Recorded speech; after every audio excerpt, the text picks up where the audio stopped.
Hello সবাইকে, আশা করি সবাই অনেক ভালো আছো। তো আজ এই ভিডিওটা একটু শর্টসে আপলোড করব ভেবেছি। তো তোমরা কিন্তু লাইক একটা নিশ্চয়ই করে যাবে।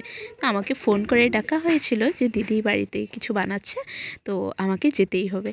তো সেই মতো আমিও চলে এসেছি। তো এখানে সব কিছু রেডি করে নিয়ে নিয়েছে। তো বানাবে হলো সামোসা চাট। তো ফার্স্টে সমোসাটাকে ক্রাশ করে এখানে দিয়ে দিয়েছে। এরপর আলুগুলো মানে বয়েল করা আলুগুলো দিয়ে উপরে পাপড়িগুলোও ক্রাশ করে দিয়ে দিয়েছে।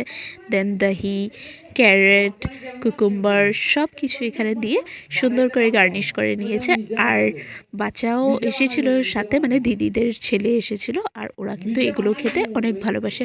আর দেখবে সন্ধ্যার দিকে একটু চাট আইটেম খেতে কিন্তু খুবই ভালো লাগে।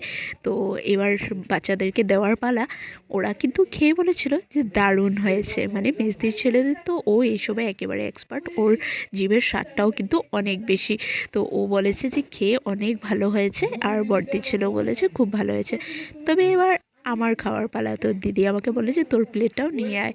তো আমি বলেছি ঠিক আছে, একসাথেই সবাই খাবো, তো চলো ওই রুমে গিয়ে বলছি। মানে দিদি আমার আগেই খাওয়া স্টার্ট করে দিয়েছিল, তো আমি বলছি যে বাড়িতে এরকম গ্যাস ডেকে নিজে একা খেতে নেই আগে আগে। তো এবার আমি খেয়ে দেখি, সত্যি অনেক ভালো হয়েছিল, খেতে সত্যিই দারুণ হয়েছিল। তো আমরা সবাই এখানে গল্প করে তারপরে বাড়ির জন্য রওনা দিলাম। তো বাড়ি এসেও পড়েছি। তো আজ এই মতোই শেষ করে দেবো ভাবছি ভিডিওটা, যেহেতু এখানে আমি ইউটিউবে আলাদা করে আপলোড করেছি, আমার যারা ফেসবুকে আছো তো ওখানে তো আলাদাভাবে আপলোড করেইছি। তো চলো, বাই বাই, গুড নাইট।